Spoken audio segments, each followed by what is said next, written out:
6 typhoons in a month, a year's worth of rain in just 6 hours, and anomalous downpours occurring simultaneously on different continents. What connects all these disasters?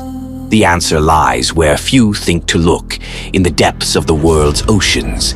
In this weekly review of climate disasters from November 13th to 19th, we will explore the forces behind these devastating events.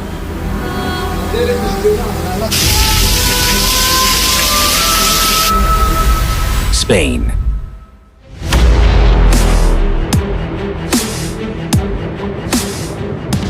Residents of Spain, still recovering from the devastating floods of late October, faced yet another watery catastrophe. Starting on November 13th, powerful rains struck the southern and eastern regions of the country, forcing thousands of people to leave their homes. In Andalusia and Catalonia, a red alert was issued. Taking into account the aftermath of the previous disaster, authorities implemented preventive measures, closing all educational institutions, limiting hospital operations, suspending urban transportation, and cutting off electricity. In the city of Malaga, a month's worth of rain fell within a few hours, causing the worst flooding in the area in the past 35 years. The average monthly rainfall for November is 100.5 millimeters. Rail service between Malaga, Madrid, and Barcelona, as well as traffic on several highways, was completely halted. On the Marbella coast, 3 waterspouts made landfall. One of them, an IF1 category, tore off the roof of a gas station.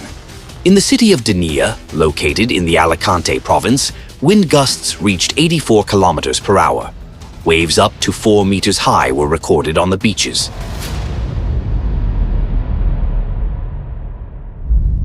Italy.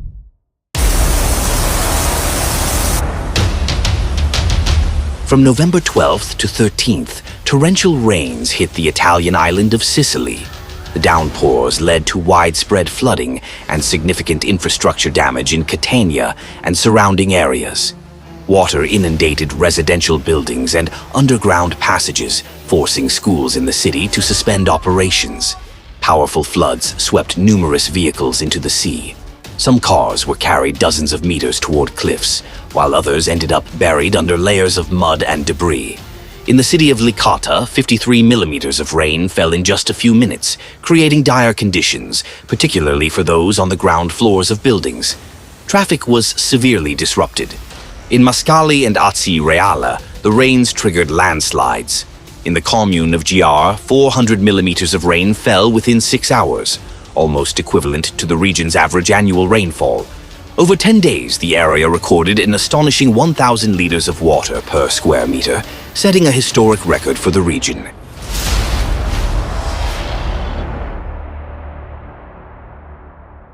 The Philippines. The Philippines is facing an unprecedented series of natural disasters. 6 typhoons have struck the country in less than a month, with 4 of them occurring in just 10 days.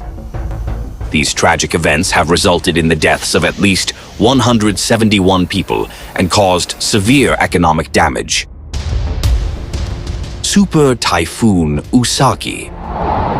On November 14th, Super Typhoon Usagi, locally known as Ophel, made landfall near the municipality of Bagao, with sustained winds of 175 kilometers per hour and gusts reaching 240 kilometers per hour.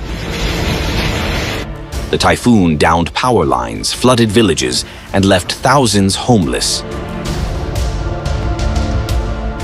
Approximately 24,000 people were evacuated, many of whom were still in shelters after the previous typhoon Toraji. In Cagayan province, a key concrete bridge connecting 2 towns collapsed, while many roads were submerged, making travel nearly impossible. Rescuers used boats for evacuations.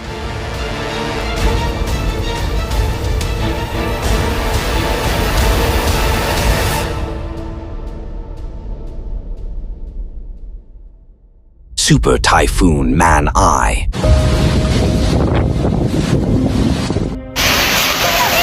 On the evening of November 16th, another powerful super typhoon struck the Philippine province of Catanduanes.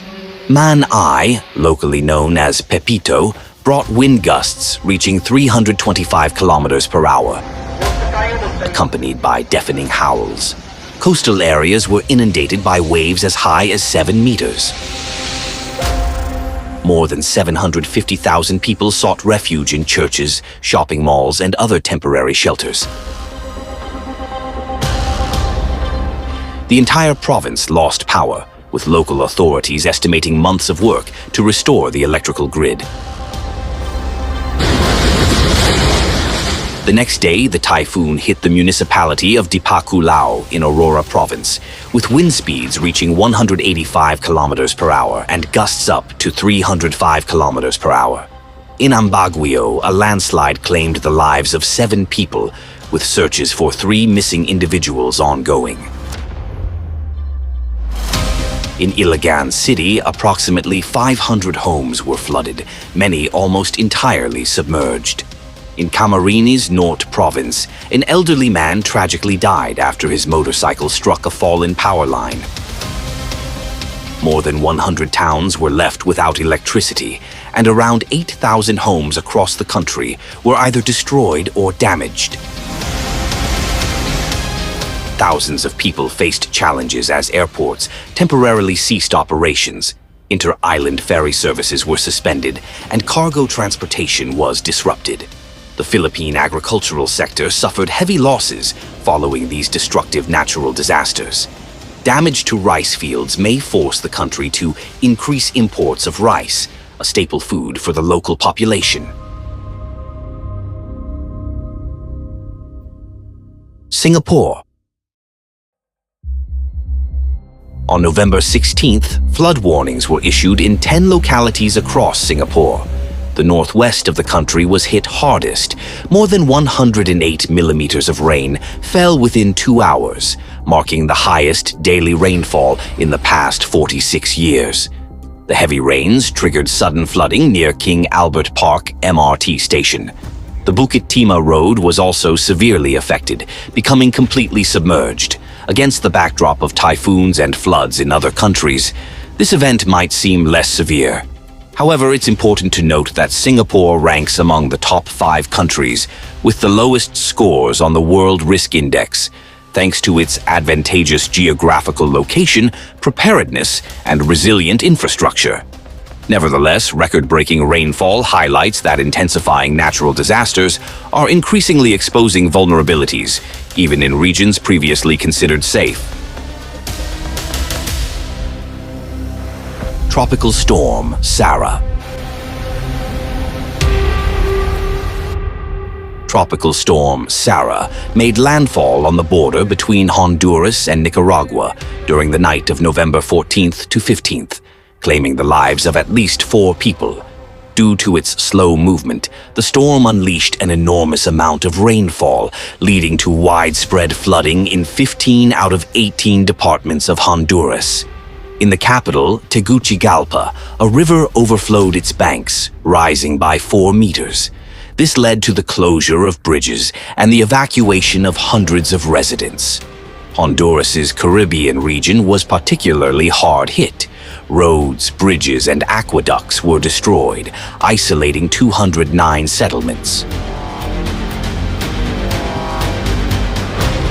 The flooding of fertile lands caused severe damage to agriculture and industry. Across the country, more than 7,500 homes were damaged or destroyed. The storm also impacted Costa Rica, Belize, and Guatemala. Over 120,000 people were left homeless or affected by flooding and landslides throughout Central America.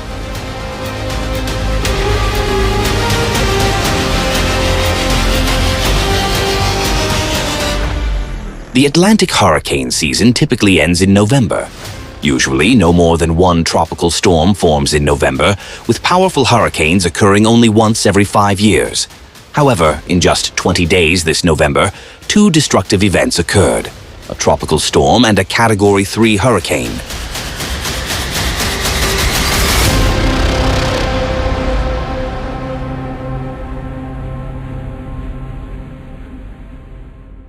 Israel. On November 19th, Israel experienced anomalous rainfall. In the city of Zichron Yaakov, 196 millimeters of rain fell within just 4 hours, a record-breaking amount in the country's history. This is nearly 60% of the annual average rainfall for the region. Despite the preventive preparation of drainage systems, they were unable to handle the immense volume of water. This led to severe flooding in several cities. The coastal highway connecting Haifa with southern areas was blocked, causing significant transportation disruptions.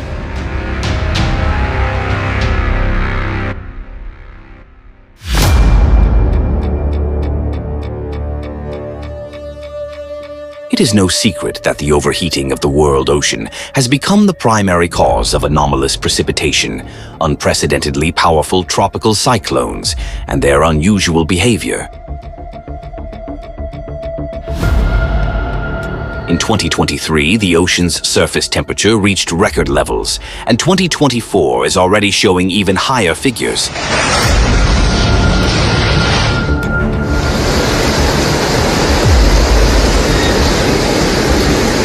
Over the past 30 years, the rate of ocean warming has accelerated by 450%, raising serious concerns and questions about the reasons behind this phenomenon. Moreover, studies have revealed that in the last 60 years, the average depths of the ocean have been heating up 15 times faster than during the previous 10,000 years. Such abnormal warming requires an immense amount of energy. But where is this energy coming from, reaching depths untouched by sunlight? Scientists suggest that sources of this heat may include underwater volcanoes, tectonic fractures, and hydrothermal vents, of which there are more than 10 million in the ocean.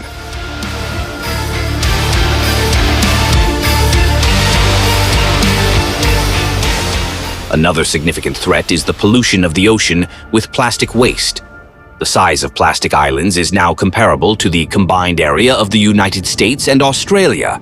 As plastic degrades, it alters the properties of the water, impairing the ocean's ability to cool the planet effectively. Experts warn that this progression could lead to catastrophes capable of annihilating all life. The planet urgently needs a reliable cooling system. Experts caution, if the situation with the ocean is not addressed, climate disasters will become increasingly destructive, ultimately resulting in the complete extinction of life on Earth. Currently, the planet is in dire need of an effective cooling mechanism. The documentary film, Climate Crisis and Ocean Pollution, Global Challenges and Solutions, created by volunteers from the ALATRA International Public Movement and presented at the COP16 conference, delves deeply into this issue and its potential resolution. This solution not only has the potential to reduce the frequency and devastating impact of climate disasters worldwide, but also to ensure access to clean drinking water for all the planet's inhabitants.